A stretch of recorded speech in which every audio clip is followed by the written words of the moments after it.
نحمد الله العظيم نصلي ونسلم على الرسول الكريم أما بعد فقد قال الله سبحانه وتعالى في كلامه القديم والفرقان الحميد أعوذ بالله من الشيطان الرجيم بسم الله الرحمن الرحيم قل إن الموت الذي تفرون منه فإنه ملاقيكم ثم تردون إلى عالم الغيب والشهادة فينبئكم بما كنتم تعملون صدق الله العظيم.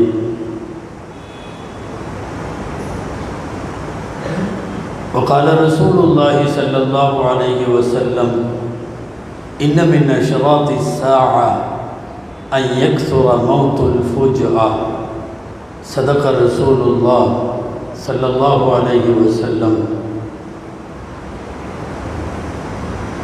எல்லா புகழும் அல்லாஹ் ஜல்ல ஷானுஹு தஆலா ஒருவனுக்கே உரித்தார். அருமை நாயகம் முஹம்மது ரசூலுல்லாஹ் ஸல்லல்லாஹு அலைஹி வஸல்லம் அவர்களின் மீதும் நற்பாக்கியங்கள் நிறைந்த அவர்களுடைய உம்மத்தின் மீதும் குறிப்பாக இந்த ஜும்மா நன்னாளில் வீற்றிருக்கிற நம் அனைவர் மீதும் எல்லாம் வல்ல அல்லாஹுவின் நல்லருள் என்றென்றும் நிறைவாக உண்டாவதாக. ஆமீன். அல்லாஹு ஜல்ல ஷானுஹு தஆலா அவ்வப்போது அவனுடைய உள்ளமையை, அவனுடைய இருப்பை, அவனை மறந்து வாழும் மக்களுக்கு அவன் குறித்த விழிப்புணர்வை அல்லாஹ் அவ்வப்போது ஊட்டிக்கொண்டே இருக்கிறான், காட்டிக்கொண்டே இருக்கிறான். இறைவனை மறந்து வாழுபவர்கள் கூட அவ்வப்போது இறைவன் இருக்கிறான், அவன் எல்லாவற்றையும் இயக்குகிறான் என்பதை புரிந்து கொள்ளும் சம்பவங்களை ஒவ்வொருவரும் நம்முடைய வாழ்க்கையிலே பார்த்து கொண்டே இருக்கிறோம். படிப்பினைகளும் பாடங்களும் நிறைந்த பல்வேறு சம்பவங்கள் நம் வாழ்வில் நம்முடைய கண்ணுக்கு முன்னாலே நடக்கிறது. திருக்குர்ஆனில் சூரா யூசுஃபில் ஒரு வார்த்தை அல்லாஹ் சொல்லுகிறான், வல்லாஹு காலிபுன் அலா அம்ரிஹி வலகின் அக்ஸரன் நாஸி லா யஅலமூன். அல்லாஹ் தன் காரியத்தில் மிகைத்தே தீருவான், அதிகமான பேர் இதை அறியாதவர்கள் என்று சொல்லுகிறான். காலிபுன் அலா அம்ரிஹி, தன்னுடைய காரியத்தில் ஜெயிப்பவன் அவன், மிகைத்தவன் அவன், மிகைப்பவன் அவன். பொதுவாக மனிதர்களுக்கென்று நிறைய திட்டங்கள் இருக்கும். அந்த திட்டங்கள் ஜெயிக்காது, அல்லாஹ்வுடைய திட்டம் மாத்திரமே ஜெயிக்கும். அதுதான் வல்லாஹு காலிபுன் அலா அம்ரிஹி, இறைவன் தன் காரியத்திலே மிகைப்பவன் என்கிற குர்ஆன் வரிக்கு அதுதான் அர்த்தம். வருங்காலம் குறித்து நமக்கு ஏராளமான திட்டங்கள் இருக்கிறது. வருங்காலத்தில் நம்முடைய தொழில் இப்படி அமைய வேண்டும், நம்முடைய வீடு இப்படி அமைய வேண்டும், நம் குடும்பம் இப்படி பயணிக்க வேண்டும், நம்முடைய பையன் இப்படி பயணிக்க வேண்டும், நம்முடைய பிள்ளைகளுக்கான முறைகள் இப்படி இருக்க வேண்டும். ஏறத்தாழ திட்டமிடலும் மனக்கனவும் இல்லாதவர்களே இல்லை என்று சொல்லலாம். எல்லாருக்கும் திட்டம் உண்டு. தொழில் குறித்து, குடும்பம் குறித்து, நட்பு குறித்து, சம்பந்தங்கள் குறித்து, வருமானம் குறித்து நிறைய விஷயங்கள் எல்லாருக்கும் திட்டம் உண்டு. ஆனால் ஜெயிப்பது அல்லாஹ்வினுடைய திட்டம் மட்டும்தான்.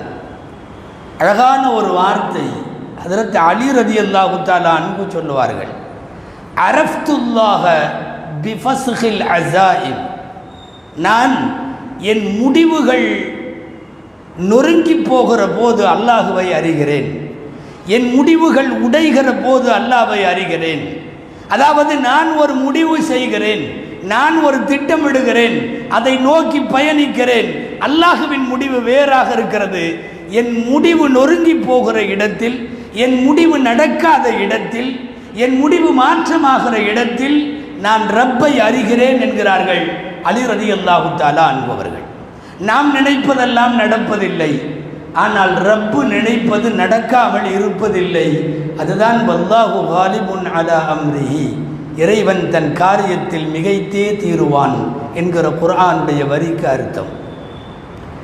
முத்தெடுக்கலாம் என்று கடலுக்குள்ளே போனவன் மையத்தாகி திரும்பி வருகிறான். அவன் போனது முத்தெடுக்க, செத்துப்போய் வருவதற்கு போவதில்லை. தற்கொலை செய்கிறேன் என்று செத்துப்போக போய் விழுந்தவன் முத்தெடுத்து விட்டு வருவான். நம் திட்டத்திற்கும் அல்லாஹுவின் திட்டத்திற்கும் இது வேறுபாடு. நாம் நடப்பது ஒன்று, முடிவில் நடைபெறுவது வேறொன்று. இதுதான் வல்லாஹு காலிபுன் அலா அம்ரிஹிக்கு அர்த்தம். இறைவன் தன் காரியத்திலே மிகைப்பான். முள்குத்தி விடுமே என்று செருப்பு போட்டு நடப்போம், அதையும் தாண்டி ஆணி குத்தும். நம்முடைய முடிவு நொறுங்கி போகிற இடத்தில் நாம் ரப்பை விளங்க வேண்டும். வெறுங்காலோடு நடப்பவன் ஒரு முள்ளும் குத்தாமல் அவன் காட்டு வழியே புதர் வழியே நடந்து வருவான், ஒன்றுமாகாது. நம்முடைய திட்டம் வேறு, அல்லாஹுடைய திட்டம் வேறு. சில நேரங்களில் ஒத்து போகலாம், பல நேரங்களில் இரண்டு முடிவுகளும் வேறுபடும். வேறுபடுகிற இடத்தில் நாம் அல்லாஹுவை புரிய வேண்டும். இது எல்லா காலத்திலும் இதுதான் நடக்கிறது. சரி, இந்த ஆயத்து குர்ஆனுடைய வசனம், வல்லாஹு காலிபுன் அலா அம்ரிஹி, ரப்பு தன் காரியத்திலே மிகைக்கிறான், அவன்தான் ஜெயிப்பான், நீங்கள் தோற்பீர்கள் என்கிற கருத்தை உடைய இவ்வசனம் எங்கு வருகிறது? குர்ஆனில் சூரா யூசுஃபிலே வருகிறது. யூசுப் அலைஹிஸ்ஸலாமை அவர் ஒன்றுக்கும் ஆகக்கூடாதுன்னு சொல்லி கிணற்றிலே போட்டார்கள். கிணற்றிலே போட்டுவிட்டு திரும்பி வந்தவர்களுக்கு சில ஆண்டுகளில் அதிசயம் காத்திருக்கிறது. அவர்கள் கோட்டையிலே போய் நாட்டின் அரசராக அமர்ந்திருக்கிறார்கள். உலகத்திலேயே இருக்கக்கூடாது என்று கிணற்றிலே தூக்கி வீசப்பட்ட ஒரு சிறுவனை அல்லாஹ் கோட்டை கொத்தளத்தில் கொண்டு போய் அரசவையிலே அமர வைக்கிறார். முஃபஸ்ஸிரீன்கள் சொல்லுவார்கள், மினல் பிஹ்ரி இலல் கஸ்ர், கிணற்றிலே இருந்து கோட்டை வரைக்கும். யூசுஃபினுடைய வரலாறு வாசிக்க வாசிக்க மனிதர்கள் திட்டம் தோற்று போகும், ரப்புடைய திட்டம் தான் ஜெயிக்கும் என்பது சூரா யூசுஃபிலே கிடைக்கிற செய்தி. அங்குதான் அல்லாஹ் இந்த ஆயத்தை வைக்கிறான், வல்லாஹு காலிபுன் அலா அம்ரி, ரப்பு தன் காரியத்திலே ஜெயிப்பான். யூசுஃபை அவமதிக்க வேண்டும் என்று கிணற்றிலே போட்டார்கள். கிணற்றிலே இருந்து எடுத்து கண்டெடுத்து கொண்டு போனவர் வீட்டிலே போய் மனைவியிடத்தில் சொல்லுகிறார், அக்ரிமி மஸ்வாஹு அஸா அன் யன்ஃபஅனா அவ் நத்தஹிதஹு வலதா, இந்த பையனை ரொம்ப சங்கையோடு பார்த்து கொள் என்கிறார். கேவலப்படுத்த வேண்டும் என்று கிணற்றிலே வீசுகிறார்கள். எடுக்கப்பட்டவர் வீட்டிலே அவர் சங்கை செய்யப்பட வேண்டும் என்று சொல்லுகிறார். இவர் நமக்கு பலன் தரக்கூடும், வருங்காலத்தில் நாம் இவரை பிள்ளையாக ஆக்கி கொள்ளக்கூடும் என்று அவர் பேசுகிற வசனம் குர்ஆனிலே இருக்கிறது. யூசுப் சூராவினுடைய வழி நெடுகிலும் இதற்கான சான்றுகளை பார்க்கலாம். தந்தை யாக்கூப் அலைஹிஸ்ஸலாமுக்கு இவர் நெருக்கமாக இருக்கிறார். அந்த நெருக்கத்தை, அந்த அணுக்கத்தை உடைக்க வேண்டும், அவரையும் இவரையும் பிரிக்க வேண்டும் என்று பிரித்தார்கள். அல்லாஹ்வுடைய திட்டம் என்ன தெரியுமா? கிணற்றிலே போட்டவனும் அந்த தாயும் தந்தையும் எல்லாம் யூசுஃபிடத்தில் வந்து சேருகிறார்கள். எந்த தந்தையை விட்டும் பிரிக்க வேண்டும் என்று ஏற்பாடு செய்கிறார்களோ அவர்களே வியந்து போகிற அளவுக்கு எல்லாம் கடைசியில் அந்த யூசுஃபிடத்திலே போய் தஞ்சம் அடைந்ததாய் அல் குர்ஆன் சூரா யூசுஃபில் அல்லாஹ் பேசுகிறார். உலக வரலாற்றில் மனித குலத்தில் நிறைய பேர் நிறைய முடிவுகளை எடுத்தார்கள். அவர்கள் முடிவு ஜெயிக்கவில்லை, அல்லாஹுவின் முடிவு ஜெயித்தது. உங்களுக்கு தெரிந்த வரலாறுகள் நிறைய. ஒரு மூசா என்கிற குழந்தை பிறக்கக்கூடாது என்பதற்கு நாட்டில் உள்ள குழந்தைகளை எல்லாம் கொன்றான் ஃபிரௌன். வயுதப்பிஹு அப்னாஅஹும் வயஸ்தஹ்யி நிசாஅஹும் இன்னஹு கான மினல் முஃஸிதீன். நாட்டில் பிறக்கிற எல்லா ஆண் குழந்தைகளையும் கொல்ல உத்தரவு. எதனால்? மூசா என்ற ஒரு குழந்தை பிறக்கக்கூடாது, பிறந்தால் அது நம் ஆட்சிக்கு பாதகம், நம்முடைய நாட்டிற்கு ஆபத்து. எனவே அந்த குழந்தை பிறக்கக்கூடாது என்று முடிவெடுத்தான். ரப்பு தன் காரியத்தில் ஜெயிக்கிறான். மூசாவை ஃபிரௌன் வீட்டிலே வளர வைக்கிறான். மூசாவை வளர்த்தது ஃபிரௌன். மூசா வளர்ந்த இடம் ஃபிரௌனுடைய வீடு. எதற்காக நாட்டிலே உள்ள மக்களை எல்லாம் கொல்லுகிறானோ அதற்கு நேர் எதிர்நிலை நடக்கிறது அல்லவா? நாம் எடுக்கிற முடிவு வேறு, ரப்பு எடுக்கிற முடிவு வேறு. கடைசியில் ஜெயிப்பது ரப்புடைய முடிவு. பனூ இஸ்ரவேலர்கள் என்ற அந்த நாட்டிலே இருந்த அத்தனை பேரையும் நாட்டை விட்டு விரட்டணும் என்பது ஃபிரௌனுடைய முடிவு. நடந்தது என்ன தெரியுமா? இவங்களையெல்லாம் கூட்டு போய் கடலிலே மூழ்கி அடித்து விட்டு அல்லாஹ் அவர்களை மட்டும் காப்பாற்றுகிறான். குர்ஆனிலே சொல்லுகிறான், ஃபஅக்ரஜ்னாஹும் மின் ஜன்னாத்தின் வஉயூனின் வகுனூஸின் வமகாமின் கரீம். ஃபிரௌனை, அவனுடைய கூட்டமான கிபித்தியர்களை நான் என்ன செய்தேன்? பூங்காக்களிலிருந்து, தோட்டங்களிலே இருந்து, நீரோடைகளிலே இருந்து, புதையல்களிலே இருந்து, சங்கைக்குரிய அவர்களின் அத்தனை இடத்திலே இருந்தும் அவனுங்களை எல்லாம் நாம் வெளியே கொண்டு வந்துட்டோம் என்று அல்லாஹ் சொல்லுகிறார். ஃபஅக்ரஜ்னாஹும், யாரையாவது வெளியேற்ற வேண்டும் என்று அவன் முடிவெடுக்க இவனை வெளியேற்றுவது என்று ரப்பு முடிவெடுத்து விட்டான். வல்லாஹு காலிபுன் அலா அம்ரிஹி, ரப்பு தான் தன்னுடைய காரியத்திலே எப்போதும் மிகைக்கக்கூடியவனாக இருக்கிறான். குர்ஆனுடைய வழிநெடுகிலும் இதற்கான வரலாறுகளும் சான்றுகளும் நிறைய பேசிக்கொண்டே போகலாம். எல்லா நபிமார்களுடைய எதிரிகளும் அந்த நபிமார்கள் விஷயத்தில் இவர்கள் மேற்கொண்ட பயங்கரமான நடவடிக்கைகள் கடைசியிலே ஒன்றுமில்லாமல் தோல்வியிலே போய் முடிந்ததை பார்க்கிறோம். இப்ராஹிம் என்றொருவரை இந்த தேசத்திலிருந்து இல்லாமலாக்க வேண்டும் என்பதற்கு என்னென்ன முயற்சி, அடித்து துவைத்ததிலே இருந்து, ஊரை விட்டு விரட்டியதிலே இருந்து, நெருப்பு குண்டத்திலே போட்டதிலிருந்து வரிசையாய் எக்கச்சக்க ஏற்பாடுகள், தீர்மானங்கள், முடிவுகள், செயல்பாடுகள். ஒரே வார்த்தையில் அல்லாஹ் சொல்றான், ஃபஅராது பிஹி கைதன் ஃபஜஅல்நாஹுமுல் அஸ்ஃபலீன். அவர்கள் இப்ராஹிமுக்கு சூழ்ச்சி செய்தார்கள், நான் அவர்களை ஆக கீழ்த்தரமாக ஆக்கிவிட்டேன். இன்னொரு ஆயத்தில் அல்லாஹ் சொல்லுகிறான், ஃபஜஅல்நாஹுமுல் அக்ஸரீன், நான் அவர்களை மிக பெரும் நஷ்டவாளிகளாக ஆக்கிவிட்டேன். நீங்கள் நாடுவது ஒன்று, ரப்பு நாடுவது இன்னொன்று. உங்களுடைய முடிவுகள் பல இடங்களில், பல இடமல்ல 100% நம்முடைய முடிவுகள் தோற்று போகலாம். ரப்புடைய முடிவு எந்த காலத்திலேயும் தோற்காது. மரணம் என்று அல்லாஹ் முடிவெடுத்து விட்டால் உலக மருத்துவர்களெல்லாம் ஒன்று சேர்ந்து நிற்கட்டும், உலக வைத்தியர்களெல்லாம் ஒன்று சேர்ந்து நிற்கட்டும், யாராலும் வெல்ல முடியாதல்லவா? ரப்பினுடைய மரணம்தான் ஜெயிக்கும். என்ன பாதுகாப்புகள் இருந்தாலும், எவ்வளவு பெரிய முன்கூட்டிய திட்டமிடல்கள் இருந்தாலும், அது ரப்பினுடைய முடிவு. நாம் போடுற திட்டம் வேற. இன்னமும் ஒரு 50 வருஷம் இருப்போம். வயதான பெரியவர்கள் கூட ஆங்காங்கே வீடுகள், தோப்பு வீடுகள்லாம் வாங்கிட்டு இருக்கிறாங்க. என்னென்னா இன்னும் கொஞ்ச காலம் வாடுவோம். அவர்களுக்கு தெரியாது, அந்த வீட்டுக்குள்ளேயே நுழைய முடியாதபடி இறைவன் அதற்கு முன்னாலேயே அவர்களை அழைத்து கொள்ளுகிறார். ரப்பினுடைய ஏற்பாடு. ஹஜ்ரத் மூசா அலைஹிஸ்ஸலாம் காலத்தில் ஒரு செய்தி உண்டு. கைத்தடி பிடித்து கொண்டு நடக்கிற வயதான கிழவர், ஏற்கனவே தள்ளாடிட்டு இருக்கார்.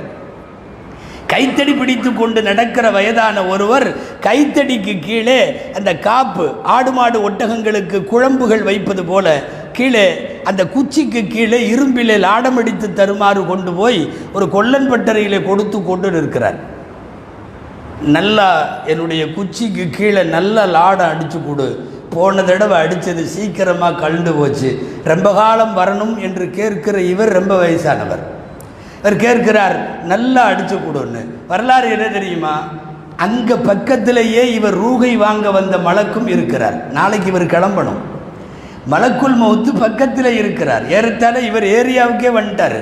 நாளைக்கு இவருடைய புறப்பாடு இருக்கிறது, பயணம் இருக்கிறது. ஆனால் கொல்லனிடத்தில் சொல்லுகிறார், ரொம்ப நாளைக்கு வர்ற மாதிரி நல்லா லாடம் அடித்து கொடு என் கைத்தடிக்கு என்று சொல்லுகிற ஒரு நகைச்சுவை ஹஜ்ரத் மூசா அலைஹிஸ்ஸலாமுடைய காலத்தில் தள்ளாடுகிற கிழவர் ஒரு விஷயத்தில் எழுதுவார்கள்.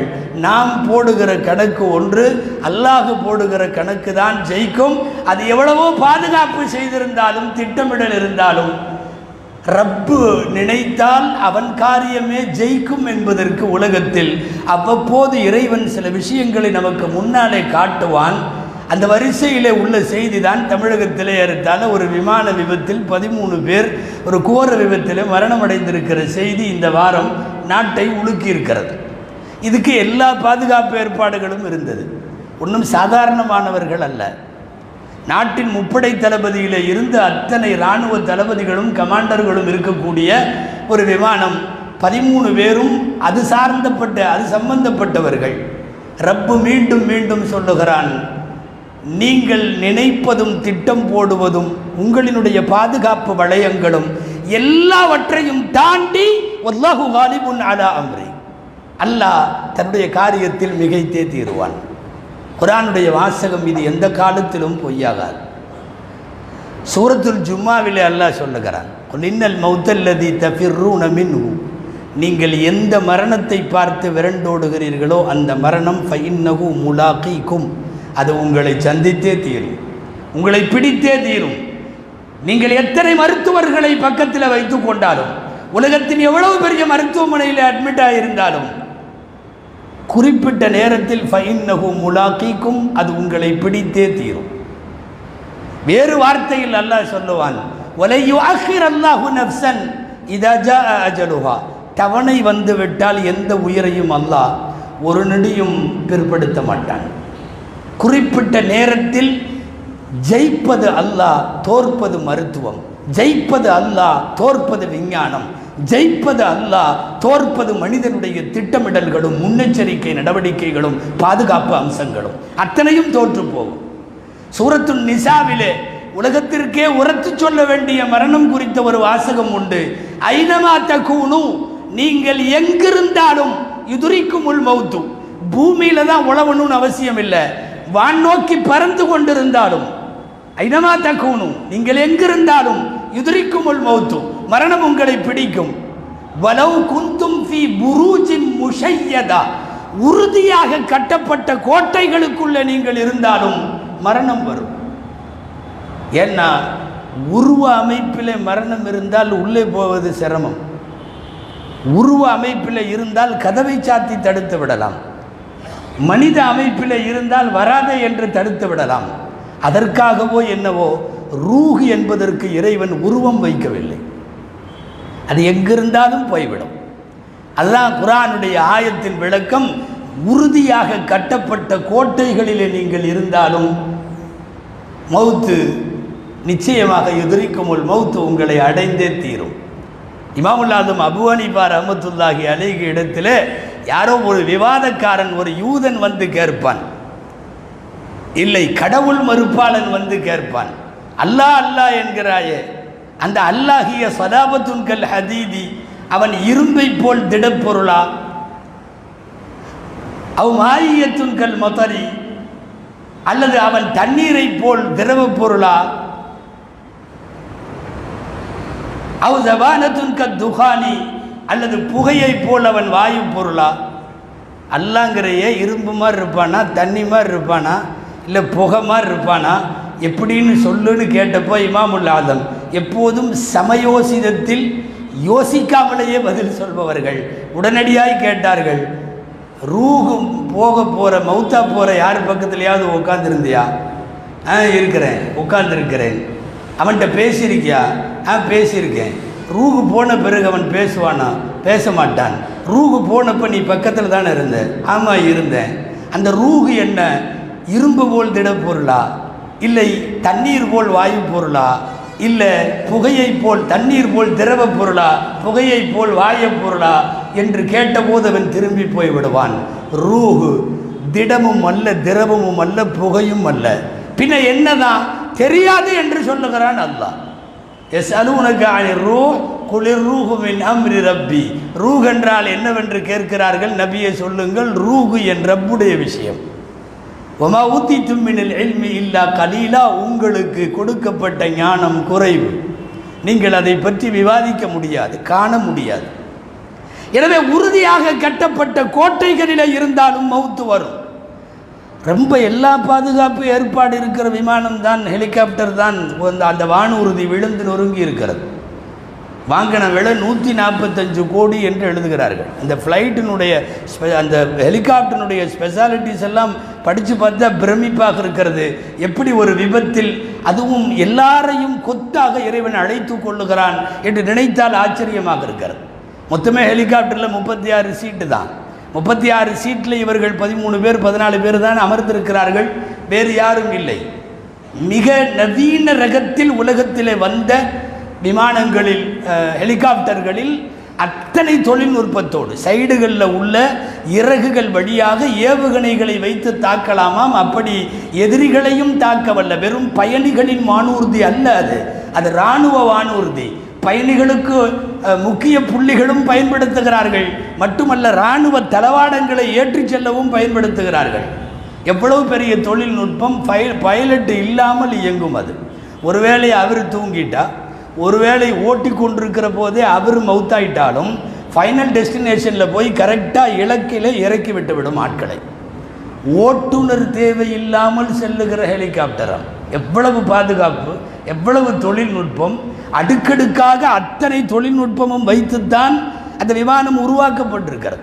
மணிக்கு 250 கிலோமீட்டர் வேகத்தில் போகுமாம். தொடர்ச்சியாக 600 580 கிலோமீட்டர் வரைக்கும் போகலாமா அந்த ஃப்ளைட்டில்.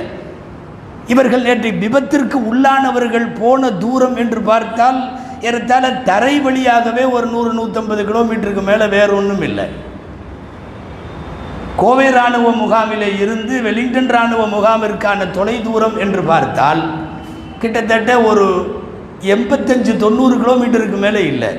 இந்த இடத்திற்குத்தான் அவர்கள் இந்த விமானத்தில் போயிருக்கிறார்கள். இவ்வளவு பாதுகாப்பு அம்சங்கள் உடைய, அதுவும் இராணுவ அதிகாரிகள் செல்லக்கூடியது, முப்படை தளபதிகள் எல்லாம் செல்லக்கூடியது என்கிற போது எவ்வளவு முன்பின் பாதுகாப்பு ஏற்பாடுகள் இருக்கும். அத்தனையும் தாண்டி இறைவன் தீர்மானித்தது நடக்கிறது என்றால் நாம் புரிந்து கொள்ள வேண்டும். அல்லாஹ் நம்முடைய வாழ்க்கையில் அவ்வப்போது இந்த மாதிரி சிலது காட்டுவான். அவனை மறந்திருக்கிற போது நான் இருக்கிறேன் என்று நினைவூட்டுவதற்காக காட்டுவான். அதில் நாம் சொன்ன முதல் செய்தி, அவன்தான் ஜெயிப்பான் எல்லா திட்டத்திலும் என்பது முதல் செய்தி. இரண்டாவது செய்தி மரணம். ரிஸ்க் எப்படி உங்களை தேடி வருமோ அதே போல மரணமும் தேடி வரும், மௌத்தும் தேடி வரும், ரிஸ்க்கும் தேடி வரும். ரிஸ்க் முடிவடைகிற இடத்தில் மௌத்து வந்துவிடும். ரிஸ்க் இருக்கிற வரை மௌத்து வராது. நம்முடைய ரிஸ்க் இந்த மண்ணிலே முடிவடைகிறது என்றால் அந்த இடத்திலே மரணம் தானாக வந்துவிடும். அப்படி ஒரு அசம்பாவித மரணம் நாட்டு மக்களுக்கு இப்படி நிறைய படிப்பினைகளை சொல்லி இருக்கிறது. அவ்வப்போது மறந்து வாழக்கூடியவர்களுக்கு நம்ம உடம்பெல்லாம் நல்லா தானே இருக்கு, நம்ம ஓரளவு இன்னும் கொஞ்ச நாள் ஓடும் என்று நினைப்பவர்களுக்கு இறைவன் இது போன்றவைகளை காட்டுகிறான். எல்லா தொழில்நுட்பங்களையும் விஞ்ஞானத்தையும் பாதுகாப்பு அடுக்குகளையும் தாண்டி ரப்பு முடிவெடுத்து விட்டால் அந்த இடத்திற்கு மரணம் தானாக வந்துவிடும். ஏனென்றால் அவன் குர்ஆனில் சொல்லுகிறான், காலிபுன் அலா அம்ரி, அவன்தான் ஜெயிப்பான், மனிதர்கள் தோற்று போவார்கள். எவ்வளவு பெரிய தொழில்நுட்பம் உள்ளவர்களும் தோற்று போவார்கள். அதுவும் கியாமத்து நாள் நெருங்க நெருங்க திடீர் மரணங்கள் அதிகமாகும் என்று ஹதீஸில் வருகிறது. இன்னமின் அஷ்ராத்தி ஸாஅ ஐயக்ஸுர மௌத்துல் ஃபுஜா, திடீர் மரணம் அதிகரித்து கொண்டே போவது கியாமத்தினுடைய அடையாளம். நபிகள் நாயகம் ஸல்லல்லாஹு அலைஹி வஸல்லம் ஒரு ஹதீஸில் இருக்கிறது, 7 மௌத்துகளிலே இருந்து ரசூலுல்லாஹ் பாதுகாப்பு தேடினார்கள் என்று வரக்கூடிய நீண்ட நபிமொழியில் முதலில் மிம்மௌத்தில் ஃபுஜா, திடீர் மரணத்திலே இருந்து நபி ஸல்லல்லாஹு அலைஹி வஸல்லம் பாதுகாப்பு தேடி இருக்கிறார்கள். ஒமின் லதுகில் ஹய்யாத்தி வஸ்ஸபா, வனவிலங்குகள், பாம்பு, இது போன்ற விஷஜந்துக்களின் மரணங்களை பாதுகாப்பு தேடி இருக்கிறார்கள். ஒமினல் கர்கி ஒமினல் ஹர்கி, மூழ்கி மரணிப்பதிலே இருந்தும் நெருப்பில் கரிந்து போய் மரணிப்பதிலிருந்தும் நபி ஸல்லல்லாஹு அலைஹி வஸல்லம் பாதுகாப்பு தேடி இருக்கிறார்கள். மின்னன் அஹிர்ர அலா ஷையின் அவ் யகுர்ர அலைய ஷையுன், எதன் மீதாவது நான் விழுவதிலிருந்தும் அல்லது ஏதாவது என் மீது விழுந்து மௌத்தாகுவதிலே இருந்தும் பாதுகாப்பு தேடினார்கள் நபி ஸல்லல்லாஹு அலைஹி வஸல்லம். 7வது ஒமினல் கத்ல் இன்த ஃபிராரி ஸஹ்ஃபி, போர்க்களத்தில் புறமுதுகு காட்டி ஓடுகிற போது பின்வழியாக கொல்லப்படுகிற அந்த மரணம், கோழையான மரணம். இந்த எல்லா மரணங்களிலிருந்தும் நபி ஸல்லல்லாஹு அலைஹி வஸல்லம் பாதுகாப்பு தேடினார்கள். வழக்கம் போல் நாம் யோசிக்க வேண்டிய செய்திகளில் இதுவும் ஒன்று. திடீர் மரணங்களை பொறுத்தவரை அது வந்ததனால பாவிகள் என்று முடிவு செய்ய முடியாது. நல்லோர்களுக்கும் திடீர் மரணங்கள் வருகிறது, தீயோர்களுக்கும் மரணம் வருகிறது. அதனால் தான் மார்க்க சட்டம் என்னவென்றால், திடீர் மரணங்கள் ஏற்படுகிற போது அது புகழுக்குரியதும் அல்ல, அது இகழுக்குரியதும் அல்ல. போனவன் கெட்டவனாக இருந்தால் நாமளாக முடிவு பண்ணிக்கணும், ரப்பு கோபத்தால் இவனை அழித்திருக்கிறான். காரணம், பாவம் செய்த அவனுக்கு தௌபாவின் வாய்ப்பு கிடைக்காமல் போயிருக்கிறது. என் பாவத்தை மன்னித்து விடு ரப்பே என்று கேட்பதற்குள்ள அவகாசம் இல்லாமல், தௌபாவிற்கான வாய்ப்பில்லாமல் போன காரணத்தால் அது கெட்ட மரணம் என்று கெட்டவன் மரணிக்கிற போது முடிவுக்கு வர வேண்டும். அதுவே நல்லவர்கள் மரணித்தால் இது அல்லாஹ்வுடைய அருள் என்று சொல்ல வேண்டும். நல்லவங்க மௌத்தானாலும் அவர் திடீர் விபத்தில் போயிட்டாரு என்று சொல்லி அவரை குறைத்து மதிப்பிட முடியாது.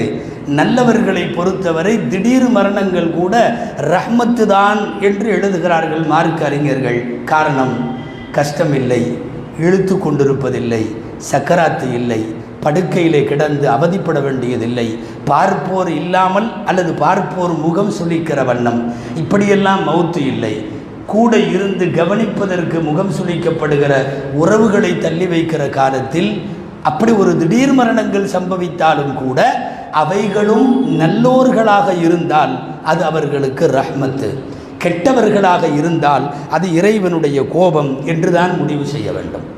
அதிகரித்து வரும் திடீர் மரணங்களுக்கு இடையில் பெரிய பெரிய விபத்துகள், ஆபத்துகள், மரணங்கள் இவைகளை எண்ணி பார்க்கிற போது இந்த மரணங்களிலே இருந்து பாதுகாப்பு அல்லாஹ்விடத்திலே துஆதான். இது போன்ற முசீபத்துகள் வராமல் இருப்பதற்கான பாதுகாப்பு அல்லாஹ்வின் பாதையிலே தான தர்மங்களும் துஆக்களும். சில துஆக்கள் அப்படி சொல்லியும் தந்திருக்கிறார்கள் நபி ஸல்லல்லாஹு அலைஹி வஸல்லம். நாமெல்லாம் அடிக்கடி ஓதுகிற, சில பேர் அன்றாடம் ஓதுகிற அஊது பி கலிமாத்தில்லாஹி தாம்மாத்தி குல்லிஹா மின் ஷர்ரி மா ஹலக் பிஸ்மில்லாஹில் லதீ லா யதுர்ரு மஅஸ்மிஹி ஷைஉன் ஃபில் அர்தி வலா ஃபிஸ் ஸமாஇ வஹுவஸ் ஸமீஉல் அலீம். அல்லாஹ்வினுடைய உயர்ந்த அந்த கலிமாக்களை கொண்டு நான் பாதுகாப்பு தேடுகிறேன்.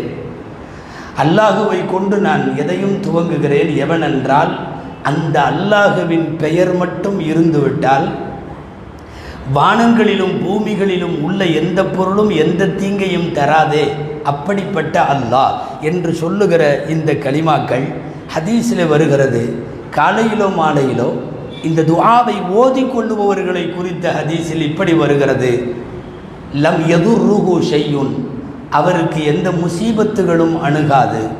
இன்னொரு ஹதீஸ் இதே வாக்கியம் கடைசியில் இப்படி வருகிறது, லம் யுஸிபுஹு மௌத்துல் ஃபுஜ்ஆ, அவருக்கு திடீர் மரணம் ஏற்படாது என்று நபி ஸல்லல்லாஹு அலைஹி வஸல்லம் சொன்ன வார்த்தைகளும் இங்கு கவனிக்கத்தக்கது.